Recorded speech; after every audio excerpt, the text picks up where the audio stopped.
एक बुजुर्ग थे दरवेश से, सादे से, वो आई साहब के पास अक्सर आया करते थे। तो थे बड़े सादे और थे बड़े नेक, पढ़े हुए नहीं थे, जाग रहे हैं आप हजरात, नेक बड़े थे। तो एक दिन ना पर्दे पे बहस हो रही थी, बैठे थे कुछ लोग तो बात कर रहे थे, कह रहे थे कि जनाब औरत को निकाब पहनना चाहिए, बुर्का ओढ़ना चाहिए, कुछ कह रहे थे टोपी वाला बुर्का अच्छा है, कुछ कह रहे थे फलां ज्यादा अच्छा है। बातें हो रही थी, कोई आयत पढ़ रहा था, कोई हदीस पढ़ रहा था, उलमा बाबा जी सादे से बीच में बैठे थे। मैंने उनकी तरफ तवज्जो की, मैंने कहा बुजुर्गो आप भी तो कोई जवाब देना। कहने लगे मौलवी साहब मुझे हदीसें नहीं आती। कहने लगे मुझे आयतें और हदीसें मुझे नहीं आती, आयतें और हदीसें, पर पर्दा बड़ा जरूरी है, ये मेरी अकल में बात आ गई है। तो मैंने कहा वो किस तरह? कहने लगा ये तो छोटे से बच्चे की भी अकल में आ जाती है। मैंने कहा साहब हमें भी समझा दें, चले हमें को बात मिल जाए। आप चले, अगर आपने इल्म नहीं पढ़ा तो उम्र तो आपकी ज्यादा है ना, आपने बुजुर्गों से बातें सुनी है। तो कहने लगे बेटा मेरा छोटा सा पोता है, वो बाजार से टॉफी खरीद के लाता है, अगर टॉफी के ऊपर से कागज उतार देता है ना तो टॉफी में मक्खियां बैठनी शुरू हो जाती है, टॉफी पे मक्खियां बैठ जाती हैं। जब तक उसके ऊपर वो लिफाफा रहता है, कागज रहता है, उस पे मक्खियां, अल्लाह करे आपको समझ आए, अल्लाह करे आपको समझ आए, अल्लाह करे उस दरवेश की बोली टकरा जाए। कहने लगे जब तक तो उसके ऊपर कागज रहा तब तक उस पे मक्खियां, और जब उसके ऊपर से कागज उतर गया तो मक्खियां बैठ गई। कहने लगे 4 साल का मेरा पोता, मैंने मिन्नत कर दी कि खा लो।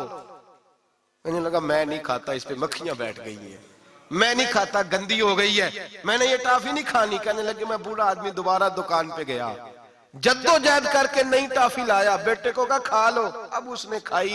कहने लगे मुझे समझ में आ गई, जो बीबी पर्दा करेगी उस पे मक्खियां नहीं बैठेंगी, जो औरत पर्दा करेगी उस पे मक्खियां, और अगर उस पे मक्खियां बैठ गई तो फिर वो किसी के लिए काबिल कबूल है।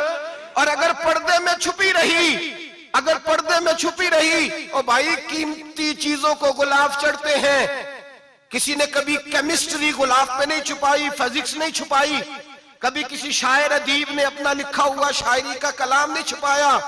गुलाब जब भी चढ़ता है कुरान पाक पे चढ़ता है मेरे भाई। करोड़ों और अरबों और खरबों का मकान बना के लोग उसको गुलाब नहीं चढ़ाते, गुलाब जब भी चढ़ता है बैतुल्लाह को ही चढ़ता है। जो चीज कीमती होती है वो गुलाब पे होती है।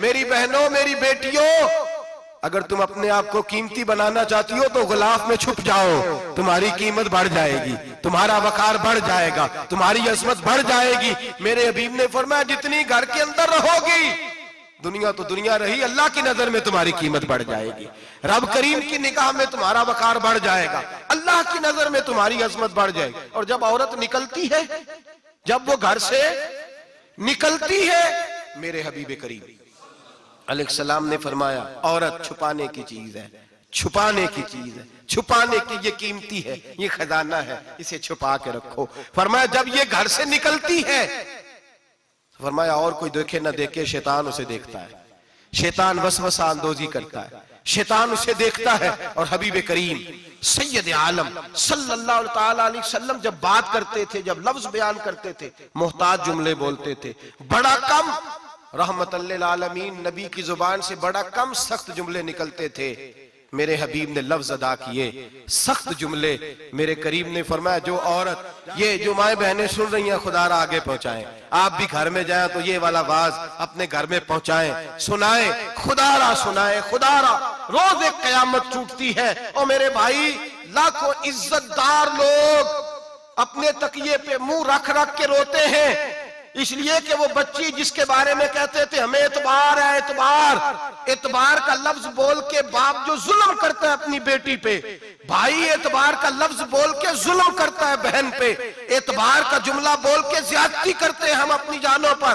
हजरत जुनैद बगदादी सूफिया के सरखील सूफिया के, उनसे एक शख्स कहने लगा मुझे बेटी पे एतबार है, मैं उसको फलां जगह दाखिल ना करा दूं, पढ़ ले। आप फरमाने लगे तुझे एतबार है तो क्या अल्लाह के रसूल को एतबार नहीं था? ये तूने कैसा लफ्ज बोला, तुझे एतबार है, नबी पाक को नहीं था? मेरे महबूब के पास हजरत आयशा सिद्दीका बैठी थी, और वो बीबी जिसको कुरान कहता लस्तुन्ना कहदम मिनन निसा, तुम्हारे जैसी दूसरी कोई हो सकती नहीं। मेरे महबूब के पास हजरत हफ्सा बैठी थी, जनाबे सौदा बैठी थी, इससे बढ़कर भी किसी को एतबार होगा? जिनको कुरान कह दें जैसी दूसरी हो ही नहीं सकती। हजरत अब्दुल्ला बिन मकतूम नाबीना से अभी आए। ओ भाई नाबीना, दिल की आंखें खोल के सुनो, नाबीना से अभी नाबीना आंखों से नजर नहीं आता।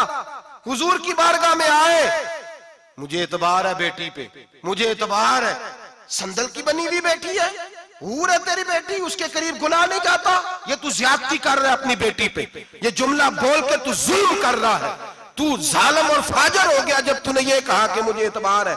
मेरे हबीबे पाक से बढ़कर किसको एतबार होगा? मेरे करीम रसूल सैयद आलम नूर मुजस्सम सल्लल्लाहु तआला अलैहि वसल्लम ने फरमाया, हजरत आयशा थी, हजरत अफसा थी, हजरत सौदा थी, अब्दुल्ला इब्ने मकतूम नाबीना आए तो मेरे नबी ने फरमाया, बीबियों पर्दा करो। बीबियों बोल के बताइए, बीबियों, सारे बोलिए बीबियों। अल्लाह करे ये आवाज गूंज जाए पूरे मुआशरे में, बीबियों।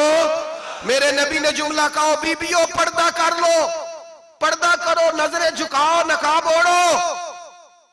एक ज़ौजा बोली, हुजूर उन्हें तो नजर नहीं आता, वो तो बेचारे नाबीने हैं। तिरमिजी में हबीबे पाक के लफ्ज सुनिए, या रसूल अल्लाह उन्हें तो नजर नहीं आता।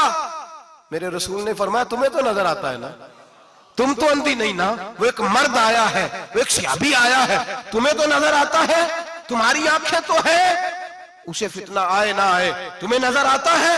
खबरदार, पर्दा करो, आंखें झुकाओ, चेहरों पे नकाब डालो। हजरत जुनैद बगदादी फरमाने लगे, अगर मेरे रसूल पाक अपनी अज़वाज को कहते हैं पर्दा करो और तू कहता है मुझे एतबार है, अगर नबी पाक अपनी बेटी हजरत फातिमा को कहते हैं पर्दा कर, तू कहता है मुझे एतबार है।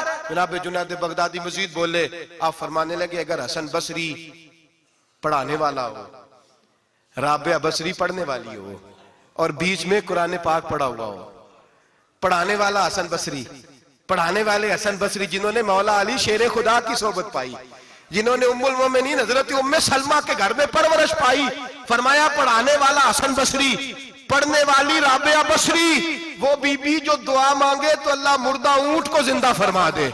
फरमाया पढ़ाने वाला हसन बसरी हो, पढ़ने वाले राबिया बसरी हो, और जो पढ़ा जाए वो कुरान हो। फरमाया कसम अल्लाह की इज्जत की, मैं फिर भी उन्हें पढ़ने पढ़ाने की इजाजत नहीं देता, मैं फिर भी उन्हें तन्हाई में बैठने की इजाजत नहीं देता, मैं फिर भी उन्हें अकेले रहने की इजाजत नहीं देता।